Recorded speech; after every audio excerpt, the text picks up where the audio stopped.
오늘은 예고해드린 대로 우리 사도행전 1장 12절부터 28장까지 중에서 예루살렘 교회 설립과 관련해서 8장까지 구약 근거 그리고 신약 근거에 대해서 한번 살펴보도록 하겠습니다. 자, 모두 소거하시기 바랍니다. 숙제를 냈기 때문에 숙제 체크를 돌아가면서 다 해야 되기 때문에 음소거를 다 하시기 바랍니다. 일단 우리가 대화가 좀 필요하니까요. 음소거를 다 푸시고 얘기하실 때는 남 얘기 좀 들으시고 그 다음에 또 얘기하시고 손 들고 얘기하시고 하면 될 것 같아요. 그렇게 지금 9명이 들어와가지고 큰 혼란은 없을 것 같습니다. 오늘 뭐 하시는 줄은 알고 계시죠? 네. 홍문경 선생님, 안녕하세요. 네, 반갑습니다. 박현경 권사님 들어오셨네. 박현경 권사님, 안녕하세요. 건강하시죠? 네. 그러면 우리 한 50분 하고요. 한 10분 쉬고 그 다음에 또 50분 하고 그렇게 하겠습니다. 네, 성경 가지고 계세요? 네, 적어놨어요. 네, 적어놨어요? 네. 창세기 2장 21절에서부터 24절까지 한번 읽어주시겠어요? 네. 네, 잠깐만요. 이거 읽으실 때요. 본문을 보시는 것도 중요한데 예루살렘 교회 창립하고 무슨 관계가 있는지 한번 생각을 해보시기 바랍니다. 1장 12절에서부터 8장까지 다 모른다 하더라도 예루살렘의 교회가 창립되는 것하고 지금 읽는 본문하고 무슨 관계가 있고 그 예루살렘 교회 창립과 가장 가까운 의미를 가지고 있는 부분이 어느 부분인지 한번 생각해 보시고 우리 송기란 권사님 읽으시는 내용을 따라가시면 좋겠습니다. 한번 해볼까요? 네. 여호와 하나님이 아담에게서 취하신 그 갈빗대로 여자를 만드시고 그를 아담에게로 이끌어 오시니 아담이 가로되 이는 내 뼈 중에 뼈요 살 중에 살이라 이것을 남자에게서 취하였은즉 여자라 칭하리라 하니라. 이러므로 남자가 부모를 떠나 그 아내와 연합하여 둘이 한 몸을 이룰지로다. 네, 감사합니다. 자, 여기 한번 보시면은요, 우리 익히 알고 있는 내용인데, 알고 있다는 것은 이게 상황마다 다른 거죠. 지금, 사도행전 1장 12절부터 8장까지 예루살렘 교회 창립과 관련된 거니까, 자, 예루살렘이라는 고유명사도 좀 중요한 의미가 있는 것 같고요. 그 다음에 교회 창립이라는 것도 우리가 생각해 볼 수 있을 것 같아요. 그러면 2장 21절에서부터 이렇게 한번 가볼까요? 21절에 내용이 여호와 하나님이 아담을 깊이 잠들게 하시니 잠들매 그가 그 갈빗대 하나를 취하고 살로 대신 채웠다. 이 구절이 예루살렘 교회 창립하고 관계가 있습니까? 송기란 권사님, 음소거 하시기 바랍니다. 같이 좀 공부하시는 게 중요하니까. 제가 강의하려고 했으면 이런 시간 안 만듭니다. 네. 예, 21절 내용에 네. 어떤 내용이 교회 창립하고 관계가 있을까요? 그 갈빗대로 아담에게서 취하신 그 갈빗대로 여자를 만드시고 갈빗대 하나를 취해서 살로 채우고 22절까지 얘기하셨네. 네. 아담에게 취하신 그 갈빗대로 여자를 만들었다 여기. 네. 갈빗대로 여자를 만들었다는 게 교회하고 무슨 상관이 있을까요? 다른 분들도 얘기해 주셔도 됩니다. 네. 아니 그리스도가 우리의 머리시잖아요. 머리시 우리가 몸된 지체니까. 네. 네, 그러니까 갈빗대로 채서 몸을 만들었으니까 머리 대신 그리스도의 지체로서 그 교회가 아닌가요? 그리고 네. 남자가 부모를 떠나 그 아내와 연합하여 둘이 한 몸을 이룰지로다. 이게 결론인 것 같은데요. 아닙니까? 맞습니다. 그 24절에 이제 마지막에 나오는 거고요. 그래 제가 드린 질문은 21절과 21절 내용에서 교회와 관련된 부분이 있냐는 게 제 질문이었습니다. 21절에는 없나요? 21절에 있지요. 어디 있어요? 가만 있어. 21절. 여호와 하나님이 아담에게서 취하신 그 갈빗대로 여자를 만드시고 그를 아담에게로 이끌어오시니 갈빗대가 아닌가요? 갈빗대. 갈빗대. 갈빗대가 예루살렘 교회 창립하고 연결이 됩니다. 맞아요. 교회 창립하고 관계가 됩니다. 그 주어가 분명하죠. 여호와 하나님이. 여호와라는 개념은 약속하신 대로죠. 네. 약속하신 대로 이루셨다는 의미가 되는데 지금 이게 창세기 2장이니까요. 아시는 대로 창세기 1장은 창세기 1장 28절에서 이제 참대 언약을 해주시고 창세기 2장 4절에서부터 이제 여호와 개념이 나오잖아요. 여호와 하나님이 천지 창조를 하신 때 천지 창조 대략이 이러하다라고 했는데 천지 창조의 대략이라는 말은 천지 창조 역사를 말하는 거거든요. 그건 이제 언약하신 대로 성취하셨다는 건데 지금 이 본문은 그 성취하신 역사에 조금 전에 우리 송기령 권사님이 얘기하셨는데 이게 결론이 아닌가요? 이런 이제 말씀을 하셨어요. 이게 이제 교회 창립하고 연관이 되기 때문에 물론 이제 강론집에 나와 있고 우리는 그걸 이제 확인하고 있는 거거든요. 자, 여호와 하나님이 하셨다는 게 분명하죠. 그러면 교회 창립의 주어도 누가 돼야 될까요? 이 본문에 의하면은 송기령 권사님 음소거 해보세요. 음소거 하시고 얘기하시고 싶은 분들도 음소거 하시고 좀 자유롭게 얘기해 주셨으면 좋겠습니다. 여호와 하나님께서 이제 여자를 만들었죠. 그리고 23절에 보면 내 뼈 중에 뼈요, 살 중에 살이라. 이건 분명히 한 몸이라는 거죠. 네. 여호와 하나님께서 이제 한 몸으로 만드셨다는 거고요. 그 다음에 아까 결론이라고 얘기하셨던 남자가 부모를 떠나 그 아내와 연합하여 둘이 한 몸을 이룰지로다. 이게 교회 창립하고 어떻게 직접 연결이 될까요?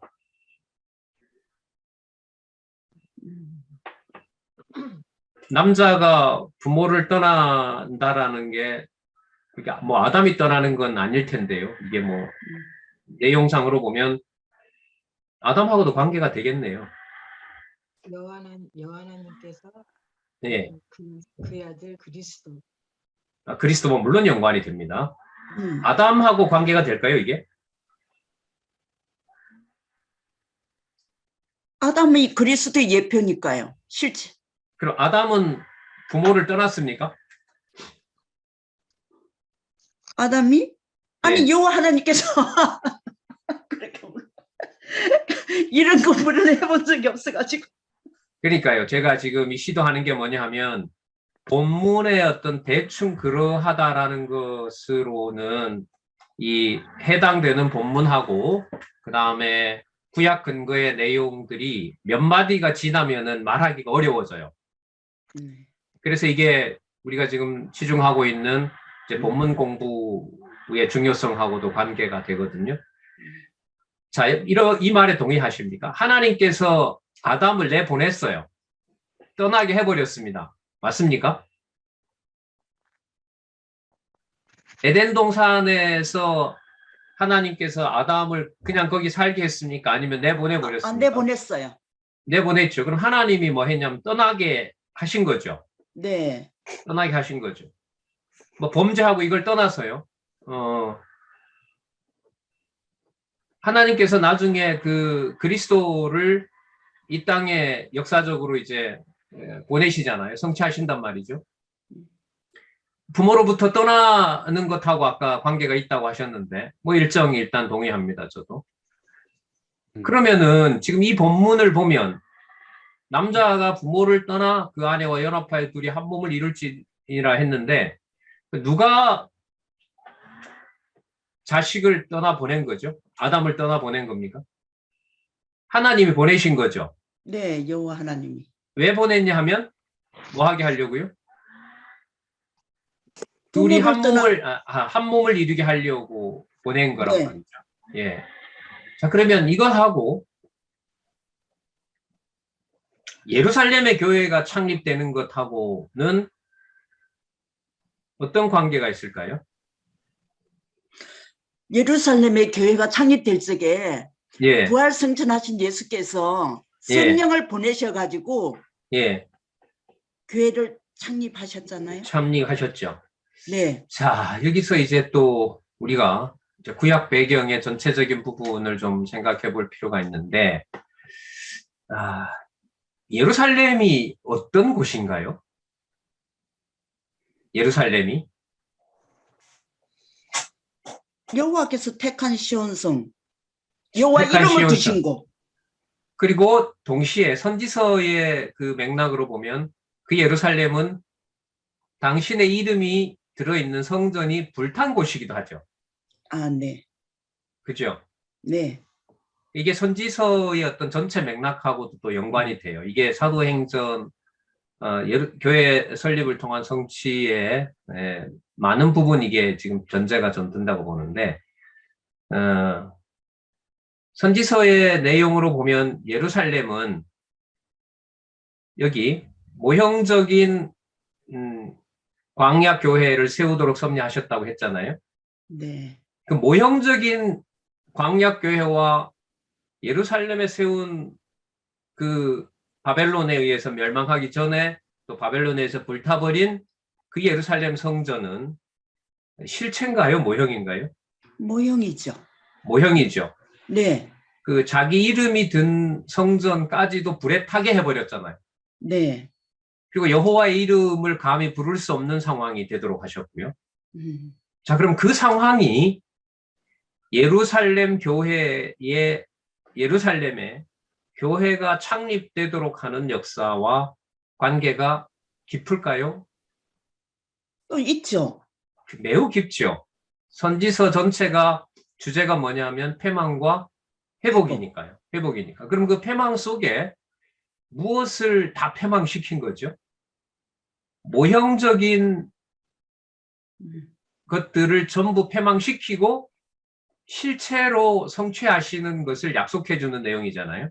네, 자, 그렇게 본다면은 이 아담에게 에덴 동산에서 내어보낸 사건, 그게 타락하니까 내어 쫓았다고 얘기를 하잖아요. 그리고 다른 걸로 이제 천사들이 지키게 하고 화영검으로, 그리고 이제 나중에 요한계시록에 가면 이제 회복이 되잖아요. 그러면 여러분 무슨 사건과 무슨 사건이 연관이 되냐 하면 예루살렘이라는 용어를 선지서와 연관을 시키면 에덴 동산에서 둘이 한 몸을 이루게 한 사건과 예루살렘의 모형적인 언약이 다 끝장이 나고 그 예루살렘을 다시 증축하면서 에스라에 나오는 대로 그리고 실체적인 언약을 준비하시는 사건과 연관이 되는 거예요. 그러면 이것 속에 뭐와 뭐가 다 들어오죠? 창세기부터 어디까지가 다 들어와요? 아까 선지서니까 창세기부터 어디까지? 말라기. 말라기까지. 이런 의도가 제가 볼 때는 이 성경 강론 저자의 의도입니다.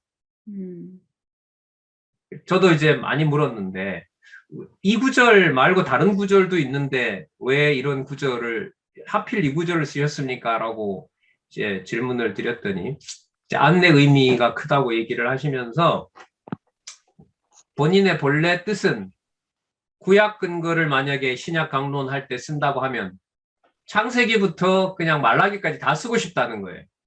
그건 이제 독자에 대한 예의가 아니기 때문에 그렇게는 쓸 수가 없고 또 책의 주제와 연관이 돼야 되기 때문에 하지만 의도는 신약과 구약 상호 이렇게 근거로 하는 모든 내용들이 그것과 연관이 되어 있다. 근데 이걸 이제 볼 수 있는 게 바로 뭐냐 하면 저는 여호와의 언약과 성취 섭리도라고 보는 겁니다. 그 창조에서부터 심판이 두 번째 동그라미잖아요. 이제 오늘은 제가 다음에 어떤 기회가 되면 어쨌든 이 장로님이 잘 만들어주신 도표가 있어서요. 그것도 제가 이제 올릴 텐데 오늘 어쨌든 이제 공부하는 방식과 관련해서 여러분들에게 질문을 드리고 또한 얘기를 드리는 겁니다. 혹시 여기에 대해서 질문 있으면 하시기 바랍니다.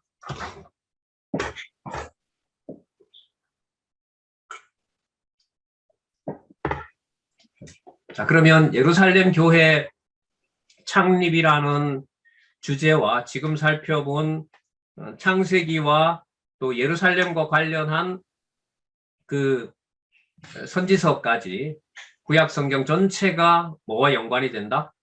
예루살렘 교회 창립과 연관이 된다. 구약 전체 내용이 2000년 전에 세워졌고 지금은 잠시 소강 상태에 있고 앞으로 그 교회에 정해진 그 창립을 하셨으니까 그 창립을 완성하는 일이 이제 예루살렘에 남아있다고 할 수가 있겠죠. 그때의 예루살렘은 자손 땅 통치라는 그림자가 아닌 바로 실체로 이루실 것. 그래서 지금 많은 선교사들이 예루살렘으로 우리나라 선교사들도 많이 가 있죠. 이게 바로 지금 우리가 설명한 이런 내용은 아니겠지만은 어쨌든 하나님께서 그렇게 섭리를 해 가신다고 봅니다. 자, 다른 질문이 없으면은요. 고린도전서 6장 15절에서부터 17절을 홍기자 권사님 혹시 성경 가져오셨습니까? 음소거 하시고요.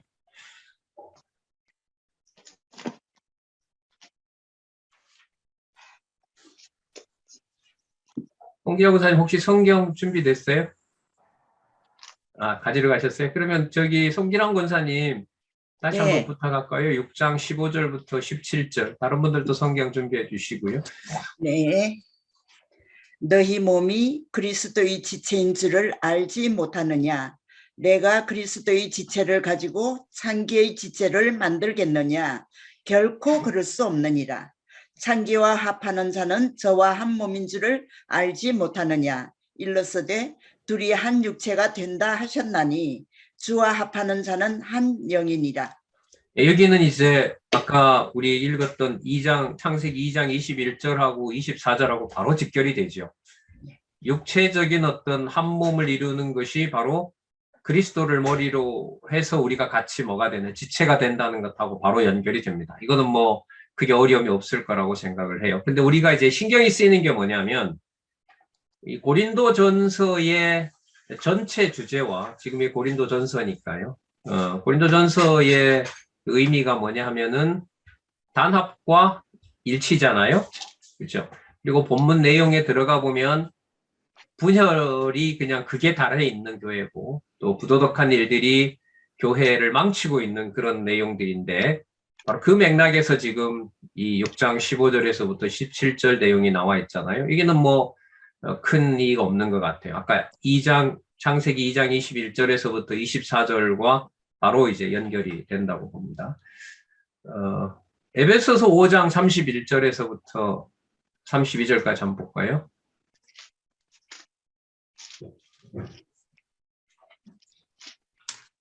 읽을까요? 네. 네. 이러므로 사람이 부모를 떠나 그 아내와 합하여 그 둘이 한 육체가 될지니 이 비밀이 크도다. 내가 그리스도와 교회에 대하여 말하노라. 네, 감사합니다. 이건 이제 창세기 내용하고 바로 연결이 되죠. 그죠? 그리고 32절에 그 비밀이 바로 뭐냐면 신령한 의미로 바로 넘어갑니다. 우리가 말하는 실체로 넘어가는데 그리스도와 교회에 대해서 말하는 거라는 거죠. 그리고 이제 33절에는 이제 또 에베소서 전체 맥락에서 이제 연결이 되는 건데요. 관계 되는 직접적인 구절은 그리스도와 교회에 대해서 얘기를 하고 있습니다. 자, 혹시 질문 있으면 언제나 하시고요. 자, 그 다음에 마태복음 16장 18절, 이제 이건 복음서의 근거라고 할 수가 있겠죠. 마태복음 16장 18절에 잘 아시는 말씀입니다. 제가 읽어보겠습니다. 또 내가 네게 이르노니 너는 베드로라, 반석이라는 뜻이죠. 내가 이 반석 위에 내 교회를 세우리니 음부의 권세가 이기지 못하리라. 이 반석 위에라는 말은 이게 이제 어떤 고유명사가 아니라 어떤 사실을 말하는 거죠. 그 사실은 주는 그리스도시요 살아계신 하나님의 아들입니다라는 이제 그 사건과 관계가 되는 겁니다. 그 사건 위에 교회를 세운다는 겁니다. 그러면 그리스도가 하나님의 아들로서 바로 그 교회를 통치하고, 그렇기 때문에 16장 18절 끝에 보면 음부의 권세가 이기지 못한다. 이제 이렇게 연관이 됩니다. 이 마태복음 16장 18절 하고요. 아까 창세기 21장에서부터 24장까지 직접 나오진 않았지만 3장으로 넘어가서 보면 하나님께서 이제 아담을 에덴 동산에서 추방한단 말입니다. 추방한다 하더라도 우리가 알고 있는 대로 3대 언약은 계속해서 아담을 통해서 이어집니다. 하나님의 방법대로. 노아 홍수처럼 전 인류를 거의 멸한 상태에서 자손 언약을 거의 다 끝장을 낸 상태에서 또 하나님께서 노아에게 영원한 언약을 얘기하시면서 이제 또 3대 언약을 이루어 가시는 내용을 우리가 잘 알고 있죠. 16장 18절의 끝에 있는 개념까지 좀 쓴다면은 음부의 권세가 이기지 못한다. 이건 뭐 사단의 권세, 악의 권세라고 할 수가 있겠죠. 근데 그 권세가 절대로 이길 수가 없다. 그러면 이 말 속에는 이미 교회를 세울 때 16장 18절에 있는 내 교회를 세운다고 했으니까요. 교회를 설립할 때 무슨 권세가 그 회방이나 또 하나님께서 섭리를 하신다는 얘기겠어요? 음부의 권세. 이 권세라는 말이 이게 통치 개념이거든요. 네. 또 다른 나라인 거예요. 권세가 이제 통치권을 말하기 때문에 교회를 설립하면서 그 교회에 현상적으로 봤을 때 무슨 권세가 있냐 하면 그 교회를 세우지 못하게 하는 음부의 권세가 있다는 거죠. 자, 그 내용이 근데 사도행전 전체에 예루살렘 교회를 창립할 때 하나님이 음부의 권세를 사용합니까? 안 합니까? 사용해요. 많이 사용합니까? 적게 사용합니까? 많이 사용해요. 엄청, 예, 그렇죠. 굉장히 많이 사용을 하죠. 예, 연결이 된다고 봐요. 창세기 2장, 3장, 그리고, 고린도전서는 아까 창세기 2장하고 연관이 되고요. 그리고 에베소서 같은 경우에도 아까 설명을 드렸고, 자, 좀 이따 출애굽기는 좀 이따가 일단 하도록 하겠습니다. 마태복음 16장 18절 전체로 본다라면 음부의 권세 내용이 들어옴으로 해서 예루살렘 교회를 창립할 때 음부의 권세를 하나님이 사용하신다는 것을 우리가 여기서 이제 감을 잡을 수 있습니다. 그러니까 본문에 들어가서 이제 그 내용이 나올 때 우리가 이 내용이 이루어지는구나 라고 알 수가 있습니다. 그 다음에 그 문장요. 사도행전 7장 38절 들어있는 문장요. 그리고 모세로 하여금 광야에서 이스라엘 자손에게 모형적인 광야 교회를 세우도록 섭리하셨다. 사도행전 7장 38절은 광야 교회라는 말이 나오기 때문에 7장 38절을 인용한 거고요. 자, 그 낱말이 나온다는 것을 확인해 주기 위해서 보여준 거고, 낱말 확인이고요. 그 다음에 출애굽기 이게 이제 이 신경이 쓰이는 거죠. 여러분, 출애굽기의 내용이 뭐죠? 이게 이제 준비하는 사람들이 좀 어려워지는 겁니다. 출애굽기는 요절이 네, 너희로 내 백성을 삼고 나는 너희 하나님이 되리니 나는 애굽 사람의 무거운 짐 밑에서 너희를 빼어낸 너희 네. 하나님 여호와인 줄 너희가 알지라. 제가 생각하지 못했던 건데 요절을 소개해 주시네. 진짜 감사합니다. 진짜 땡큐입니다, 권사님. 그러면 지금 읽었던 그 요절에 보면 조금 전에 음부의 권세가 이기지 못한다는 것하고 관계가 있는 내용이 있죠. 네, 그 음부에 넣었다가 뽑아낸 내용이 바로 출애굽이잖아요. 네. 그리고 아까 요절에 보면 마지막에 뭐라고 나와 있죠? 너희 하나님 여호와인 줄 알리라. 음, 아니 그 앞에. 무거운 애굽 사람의 그렇죠. 무거운 짐 짐 밑에서 밑에서 너희를 빼어내. 빼어낸 너희 그러면 하나님 여호와인 줄 그 너희가 요절을 예루살렘이 여기 출애굽기가 나왔으니까 출애굽기 요절과 관계시키면 연관이 되죠. 네. 그러니까 네.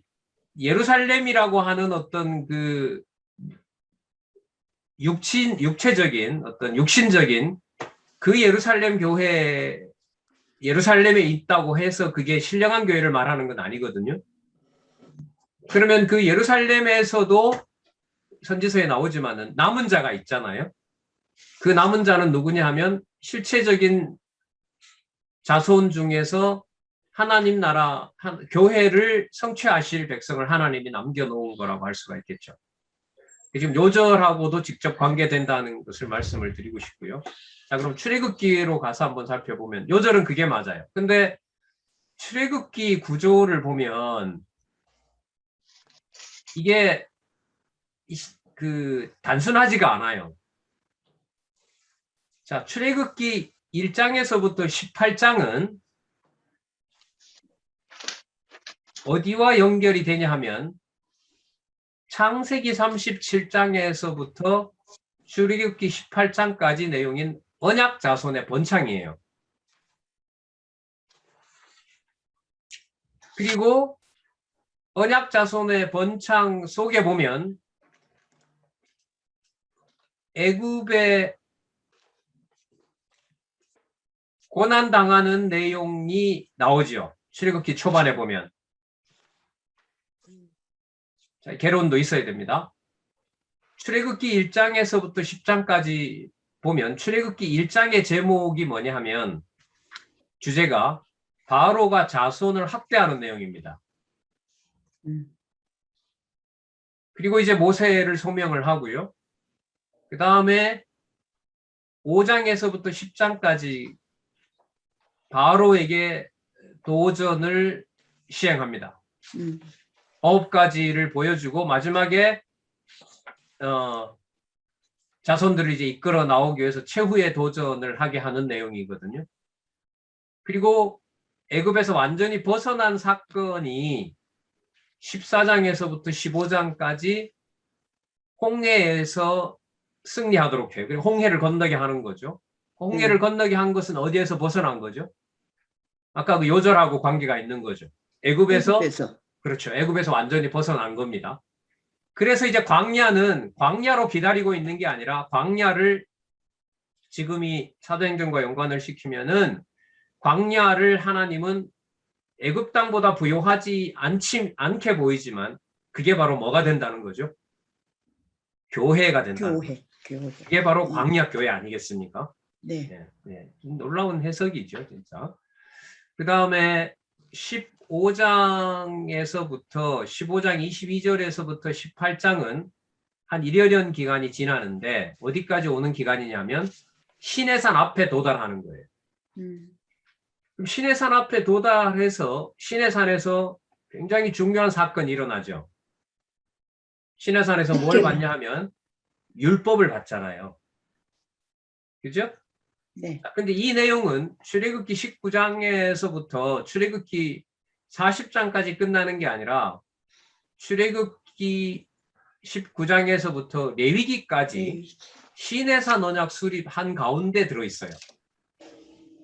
자, 그러면 출애굽기는 크게 이 양분이 되어 있는데 하나는 뭐와 관련이 돼요? 언약 자손의 번창과 관계가 돼요. 그리고 언약 자손을 번창하도록 해서 애굽에서 나오게 하는 내용. 네. 그 내용이 1장에서부터 18장까지고요. 그리고 출애굽기 19장부터는 레위기까지 시내산 언약을 수립하시는 내용이에요. 자, 그러면 간단하게 정리를 하면 뭐와 연관이 되는 거죠? 출애굽기는 언약 자손이 번창해서 자손이 애굽에서 나왔다. 자손을 해방시켰고 또한 하나님께서 보호하신다. 이게 한 부분이고요. 그 다음에 출애굽기 19장에서부터 출애굽기 40장까지는 어쨌든 율례부터 먼저 주시죠. 율법을 주시죠. 율법, 그 다음에 율례, 규례 이렇게 순서가 진행되죠.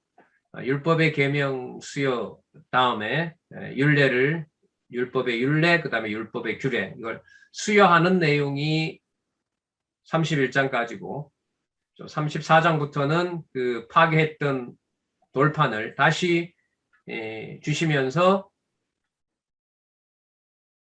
그 성물에 대한 규례, 그 다음에 성막을 제조하고 회막을 어떻게 짓고 그걸 알려주시고 레위기에 가면 이제 예물 규례가 이렇게 진행이 되거든요. 그러니까 출애굽기의 두 내용은 뭐냐면 자손을 번창시키고 자손을 해방했다. 요 내용이 하나가 있고요. 그 다음에 시내산에서 언약을 수립하셨다. 요 두 가지가 출애굽기 내용입니다. 자, 그러면 이 두 가지 내용과 예루살렘 교회의 창립과 어떤 관계가 있는 것 같습니까? 그러려면 뭐와 뭐를 일단 연관을 시켜야 되죠? 자손을 번창해서 해방시킨 것하고 그리고 출애굽기의 반 이상 되는 시내산 언약을 수립해 주신 것하고 그러면 출애굽기 내용은 뭐와 뭐로 되어 있어요? 자손 언약을 성취한 것과 그 자손에게 뭘 준 겁니까? 법을 준 거죠. 그럼 이 법은 애굽 왕이 준 법이 아니라 누가 준 거냐 하면 여호와 하나님이 주신 거죠. 그러면 여호와 하나님께서 모세를 통해 이스라엘 백성에게 법을 수립하셨다는 것은 자손 언약의 완성이라고 생각합니다. 완벽하게 성취된 거라고 봐요. 제가 여러 번 비유를 드는데 여러분들과 제가 대한민국이라는 땅에 태어났을 때 요즘은 엄마의 태 속에서부터 대한민국 백성으로서 보호를 받습니까? 받지 않습니까? 보호를 받죠. 왜냐하면 임신될 때부터 대한민국 국민으로서 어머니가 의료보험 혜택을 전적으로 받는 거죠. 그리고 그 임산부와 관련된 어떤 법이 점점 강화되니까요. 왜냐하면 대한민국 시민이기 때문에, 대한민국 국민이기 때문에 받는 거죠. 그리고 그 아이는 태어나면 주민등록번호를 받아요. 고유번호를 받습니다. 왜 받냐 하면 헌법에 있는 대로 걔도 대한민국의 주인인 바로 한 주권자이기 때문에 법을 받는 겁니다. 법에 따라서 받는 겁니다. 자, 그럼 이 말씀 드리는 이유는 하나님의 언약 백성으로 하나님이 언약을 성취했다는 것을 무엇으로 확정해 준 거죠? 출애굽기 19장에서부터 시작하는 무엇으로? 율법으로. 율법. 그러니까 이 조합이 저는 진짜 황금적인 조합인 거예요. 황금적인 조합이에요. 그리고 학교에 다니면서 그 헌법의 가치를 알 때까지 저는 꽤 오래 걸린 것 같아요. 대학 가서 이제 뭐 학생들이 막 이 소리 지르면서 이제 데모할 때 헌법 제2조 1조는 대한민국은 민주공화국이다. 그리고 제2조는 모든 주권은 국민으로부터 나오고 나는 이제 그 구절에 헌법이 이렇게 중요하구나 그런 의식이 생긴 것 같거든요. 사실 가장 중요하잖아요. 내가 어떤 권리를 가지고 있느냐라는 것을 명문화해 놓은 법이 있다고 하는 것은. 자, 그럼 이 사건하고 예루살렘 교회가 창립되는 것하고 설명을 해줘야 돼요. 개론은 두 구조입니다. 자손 언약 하신 대로 자손을 번창하게 하셔서 애굽으로부터 나오게 하셨다. 그리고 내 백성이라는 사실을 확증하기 위해서 무엇을 주셨다? 법을 주셨다. 이거는 뭐 너무너무 황금의 어떤 이 조합이에요. 이런 연결은 전 진짜 놀랍다고 봐요. 이게 개론 구조 전체를 통해서 이 설명이 안 되면 이거는 절대로 알 수가 없는 거라고. 자, 그럼 이것하고 이제 예루살렘 교회의 창립하고 연관을 좀 짚고 넘어가야겠죠. 홍 기자 권사님 한번 연결을 지어 보실래요? 시키지 말라. 제가 강의할 것 같으면 여기에 안 왔죠. 이렇게 만만하네 오늘 성기랑 권사님이 만만하네. 어쩔 수 없네요. 뭐 제 혼자 하는 것보다 같이 하는 게 좋으니까. 홍문경 선생님 어떻게 생각하세요? 자손을 애굽에서 데리고 나와서 내 자손이야. 그걸 확인하기 위해서 법을 누가 만들어 주셨어요? 하나님이 만들어 주셨잖아요. 우리는 법을 만들 때요. 헌법을 바꾸잖아요. 그럼 우리가 투표해요. 투표해서 국민의 과반수가 원하지 않으면 대한민국은 법을 못 바꿔요. 무슨 뜻이냐면 법을 바꿀 때 세상에서는 누가 참여를 해요? 우리가 참여하죠. 참여한단 말이에요. 그런데 이스라엘 백성에게 준 법은 누가 일방적으로 만들어 주신 거죠? 여호와 하나님. 그렇죠. 여호와 하나님이 일방적으로 만들어 주신 거예요. 이걸 여러분 뭐라 그러냐면 은혜라고 그래요. 네. 근데 법 속에 보면 뭐도 있죠? 범할 시엔 처벌을 받는다도 들어있는 거예요. 그러면 벌할 때에도 헌법에 따라서 하는 거기 때문에 여전히 어느 나라 백성이라는 걸 보여주죠. 대한민국 백성이라는 걸 보여주는 거죠. 율법도 마찬가지입니다. 율법에 의해서 광야에서 여호수아와 갈렙 두 사람을 모두 죽였다 하더라도 놔두고 모두 죽였다 하더라도 여호와의 법은 법대로 집행이 되는 거고 누구 백성이라는 것을 확인해 주는 증거가 되죠. 여호와 하나님의 백성이라는 것을 확인해 주는 증거가 돼요. 그게 그러니까 우리에게 좋고 나쁘고라는 관계를 뭐 하는 거예요? 벗어나는 게 뭐냐면 법이에요. 법이에요. 그러니까 법이라는 게 꼭 나를 보호하기 위해서 이게 아니에요. 나를 처벌하면서도 내가 대한민국 백성이라는 것을 알려주는 것이 또한 법이거든요. 기분은 이제 더럽게 나쁘지만 마치 내 혼자 피해받는 것처럼 생각이 들면 너무너무 화가 나겠지만은요. 자, 제 얘기가 너무 길어졌는데 그러면 이것하고 우리가 이건 이제 어쩔 수 없어요. 이건 본문을 보면서 이제 이 고민을 가지고 보는 거예요. 이걸 지금 앞에 제시했기 때문에 제가 말씀드린 이 출애굽기 구조가 8장까지 어떻게 확증이 되고 있는지를 확인을 해야 여기 기록한 출애굽기라는 내용이 나한테 의미가 있는 거 아니겠어요? 자기네 범위가 지금 가장 넓은 것 중에 하나거든요. 출애굽기 이렇게 해놨기 때문에 이거는 구조 안내가 없으면 무조건 출애굽기 1장에서부터 40장을 읽고 거기에서 뭔가 막 찾아내야 돼요. 그 수고를 다 덜어준 거죠. 성경 개론이. 그래서 성경 개론 다음에 성경 강론을 집필하는 것이 맞는 거예요. 독자를 위해서도 맞는 거죠. 자, 그러면 이 두 가지 사실, 내 백성이고 내 백성인 줄 확인하기 위해서 신의 선법을 확증해 준 것이, 자, 우리 사도행전 좀 나갔으니까요. 예루살렘 교회 창립에서 이 두 가지 사건을 같이 떠올릴 수 있는 게 뭘까요? 부활 승천하신 그리스도를 증거한 거. 그거하고 율법하고는 무슨 상관이 있습니까, 권사님? 그게 설명이 돼야 되거든요.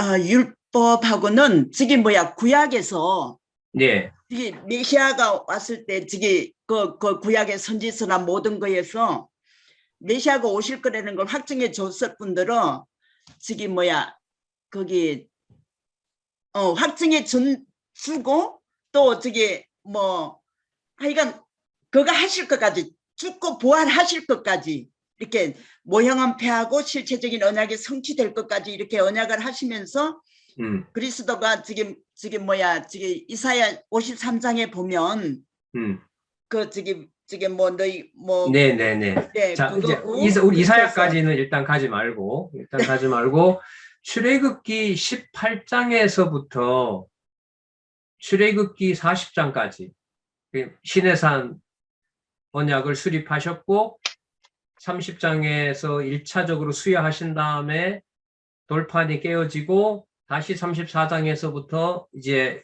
수여하신 법을 여호와께서 이렇게 만들라고 하는 거.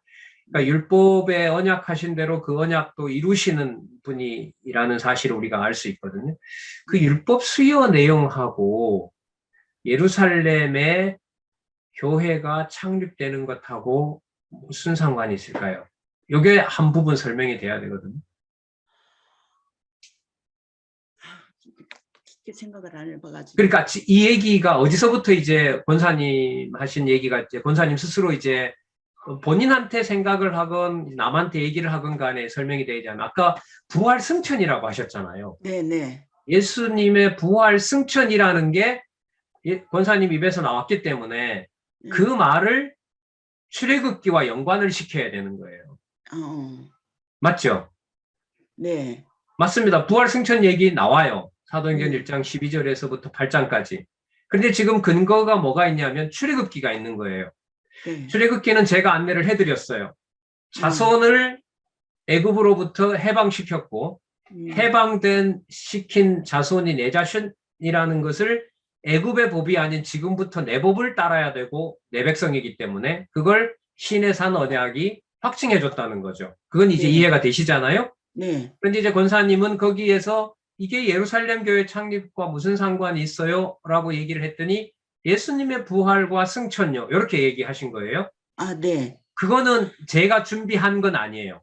네. 이게 바로 이제 세미나의 의미고 그게 권사님이 봤을 때 중요한 의미가 되면 이게 막 학교로 간다면은 만약 권사님이 학생이면 그거 다음 시간까지 아니면은 이번 학기 마지막까지 그 보고서에 대해서 한번 고민하면서 한 10페이지 정도로 써보세요라고 하면 그 학생이 그 방면의 전문가가 되는 거예요.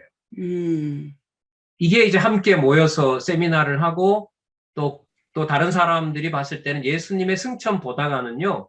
승천 부분도 관련이 되지만 이 부분도 관련이 돼요. 이러면 이제 점점 늘어나는 거예요. 그게 늘어나면 출애굽기의 내용에 대한 내용들을 우리가 서로 공유하게 되는 겁니다. 자, 그 의도를 저는 이제 이 세 번째 단락에서 한번 살펴보려고 했던 겁니다. 다르게 바꾸셔도 돼요. 기왕 나온 거니까 그럼 부활이 자손을 해방시킨 것하고 관계가 있습니까? 권사님? 그렇죠. 직결되죠. 네. 어디로부터? 죄의 권세로부터. 네. 맞습니다. 죄의 권세로부터 완벽하게 벗어났다는 것을 확인해 주는 것이 그리스도의 뭡니까?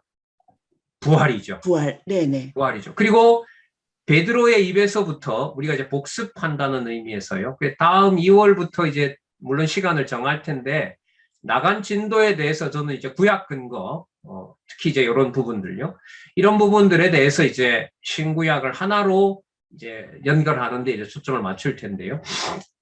자, 그러면 죄의 권세로부터 벗어나게 한 것이기 때문에 출애굽기에 나타난 절반의 의미하고 연관이 된다고 봐요.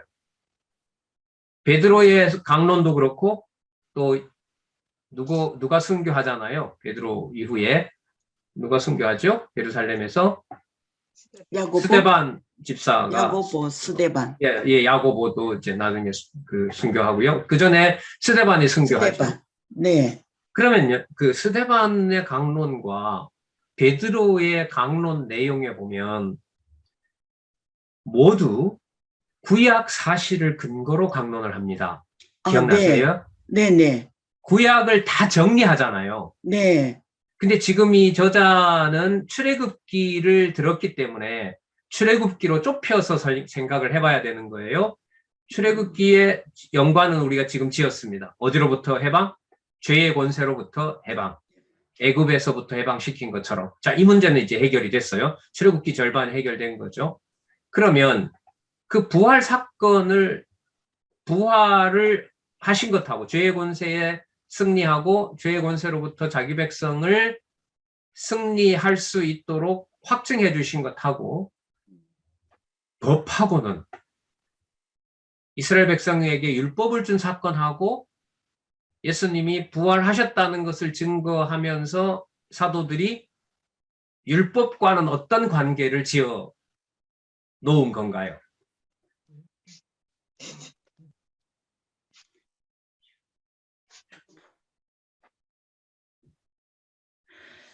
자, 또 하나 얘기해 보세요.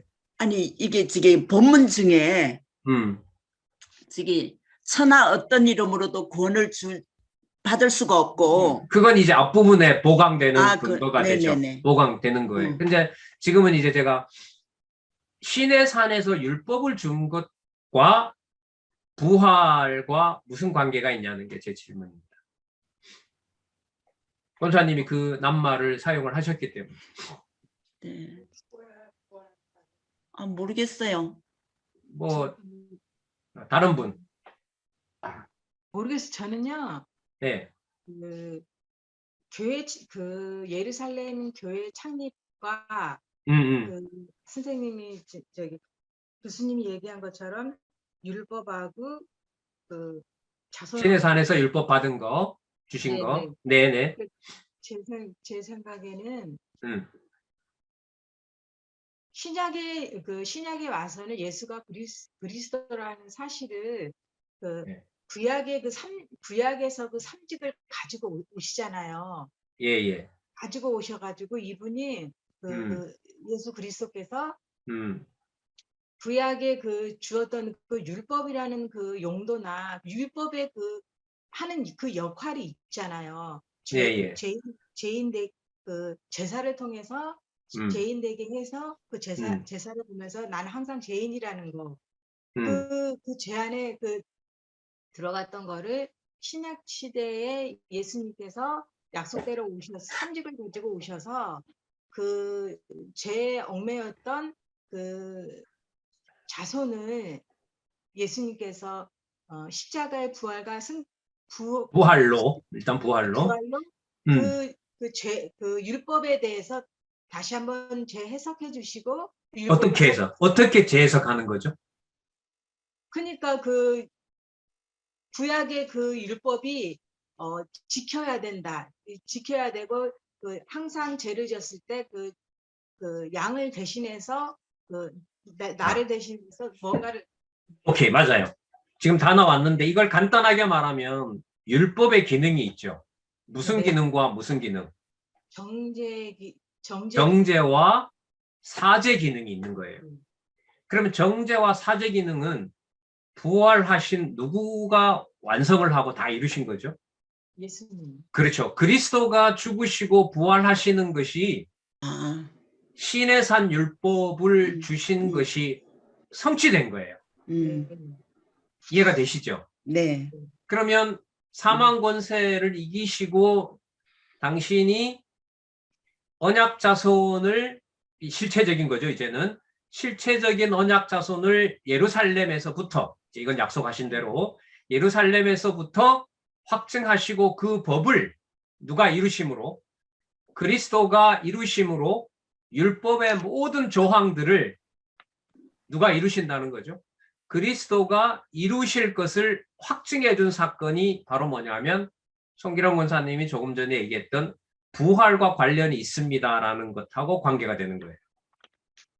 그리고 베드로와 스데반의 강론에 보면 너희들이 이렇게 해서 죽였다라고 하잖아요. 그게 선지자의 말씀이 응하게 한다고 얘기를 했죠.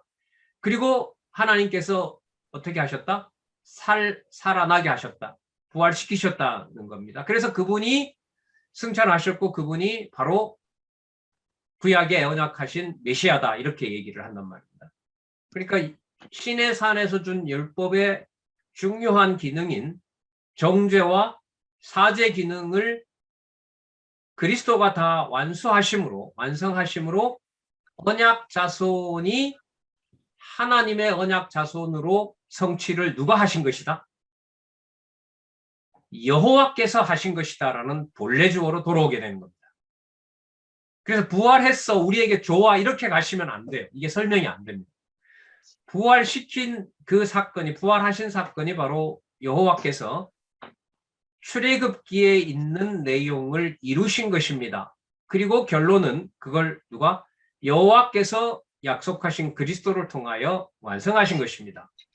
이렇게 큰 틀에서 정리를 할 수가 있어요. 그리고 또 만약에 출애굽기에 있는 율례 내용으로 들어가서 상세한 내용을 읽더라도 큰 틀에서 보면 이게 다 누가 이루실 것에 대한 언약이 되는 거냐면 그리스도가 이루실 것에 대한 언약이 되는 거거든요. 그러면 예루살렘 교회의 창립 사건은 출애굽기에 근거를 둔다는 말은 언약 자손을 그리스도를 통하여 그리스도의 부활을 통하여 하나님 자녀를 뺏어갔던 죄의 권세를 멸하시고 그 멸하시는 모든 대가를 그건 이제 율법에서 이제 율례나 이제 규례하고도 관계되잖아요. 그 모든 율법이 요구하는 바를 누가 다 지불하신 거냐면 그리스도가 다 지불하신 거죠. 그리고 그 지불하신 것의 구체적인 확증이 어디에 교회가 세우는 거냐면 예루살렘에서부터 교회가 서게 되는 겁니다. 질문.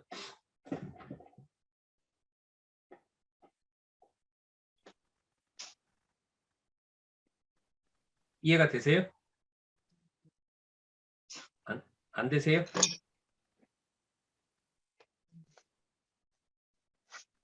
이해가 됐어요. 예, 출애굽기 그 다음에 이 역시 첫 아담에게 세우신 언약대로 둘째 아담이신 예수님에 의해 그리스도의 몸된 신령한 교회를 세워주실 것에 대한 언약의 말씀입니다. 이 답이 나오잖아요. 그리스도의 몸된 무슨 교회? 신령한 교회. 그럼 신령한 교회라는 말은 육체적인 교회가 아니라는 거잖아요. 네. 육체적인 자손이 아니라는 의미예요. 그럼 육체적인 자손이 아니도록 한 사건이 뭐냐면 육체를 장악하고 있었던 죄의 권세로부터 애굽의 권세로부터 데리고 나오는 거예요. 애굽의 권세로부터 데리고 나오는 아주 구체적인 여호와 하나님의 사역이 어디에 나오냐면 출애굽기 1장에서부터 18장까지 나오는 거예요. 정확하게 이렇게 아구가 맞는 거예요. 그리고 내 백성인 줄 확인하는 것은 신의 산에서 율법을 줬는데 그 율법에 요구하는 바를 누가 모두 들어주셨고 또한 다 충족시켜 주셨죠. 그리스도께서. 그리스도가 1.1획이라도 땅에 떨어지지 않도록 율법에 요구하는 바를 다 이루어 주신 겁니다. 그게 이제 레위기까지 연결이 되는 거죠.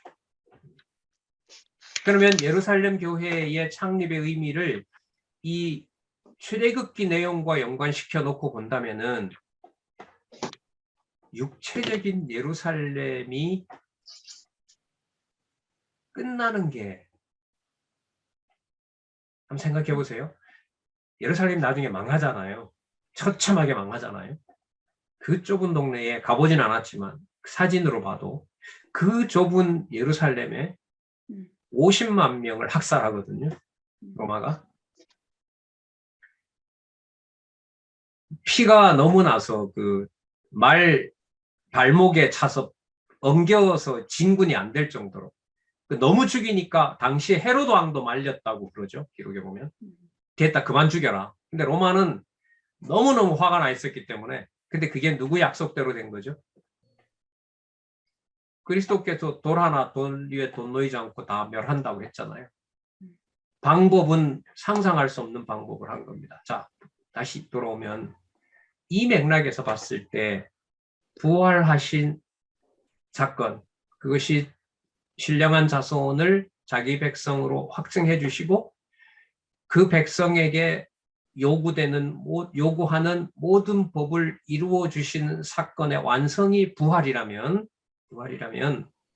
육체적인 흔적을 간직하고 있는 예루살렘이 처참하게 망하는 것이, 자, 우리 쉽게 하는 말로 하겠습니다. 좋은 일입니까? 나쁜 일입니까? 좋은 일이요. 그러면 예루살렘이 멸망할 것이라는 그리스도의 약속은 그리스도의 뭐와 관계가 된다? 부활하신 사건과 관계가 된다. 이해가 되세요? 네. 그래서 그걸 이미 구약에서는 예루살렘이 어느 권세에게, 바벨론 권세에 의해서 어떻게 철저히 불타는 일을 이미 예고해 주신 거죠. 그걸 마지막으로 그리스도가 오셔서 당신이 부활하셨기 때문에 이제는 뭐가 쓰레기가 된 거죠. 육체적인 예루살렘은 거추장스러운 거예요. 그 흔적을 남겨둬야 되겠어요. 완전히 청소해 주셔야 되겠어요. 완전히 청소해야겠죠. 그 사건이 무슨 사건이냐면 예루살렘의 멸망이에요. 예루살렘 멸망에 따라서 뭐하고 관계되냐면 예수 그리스도의 부활과 관계가 돼요. 물론 베드로와 스데반 후에 일어날 일이지만 복음서에 예수님이 약속하신 것을 가져와서 생각을 한다면은 바로 베드로와 스데반의 예루살렘 백성들에게 임한 하나님의 진노를 설명하잖아요. 네. 너희들이 죽일 법이 없었는데 로마 권력에게까지 부탁하면서 예수를 죽이도록 했다. 그런데 그게 뭐가 이루어진 것이다? 구약의 언약이 이루어진 것이다. 그럼 여러분, 이 출애굽기의 근거가 제가 봤을 때는요, 이거 학문적으로 보면 이 설명은 이 한 페이지에 나와 있는 이 출애굽기와 예루살렘 교회 창립과의 관계는 아주 중요한 주제 같아요. 지금 제가 설명을 한 것도 지금 1시간, 뭐 제가 다 얘기한 건 아니지만 제가 한 40분 이상은 제가 설명을 드린 건데 논문 발표장에 가면 교수들이 논문 발표할 때 30분 줘요. 원고를 저도 이제 한 10페이지에서 15페이지 써서 가거든요. 그걸 30분 동안 안에 설명을 다 해야 돼요. 여러분들과 제가 지금 신구약을 오가면서 하는 것은 뭐 우리가 뭐 아전인수 이런 말이 아니라요. 우리에게 주어진 성경신학이라는 이 가이드가 성경 권위를 확증하는 데 있어서 엄청난 사건이라는 것을 좀 한번 강조하기 위해서 이런 말씀을 여러분에게 드리는 겁니다. 자, 출애굽기와 무슨 사건의 관련성? 예루살렘 교회의 창립과는 너무너무 훌륭하고 탁월한 조합이다.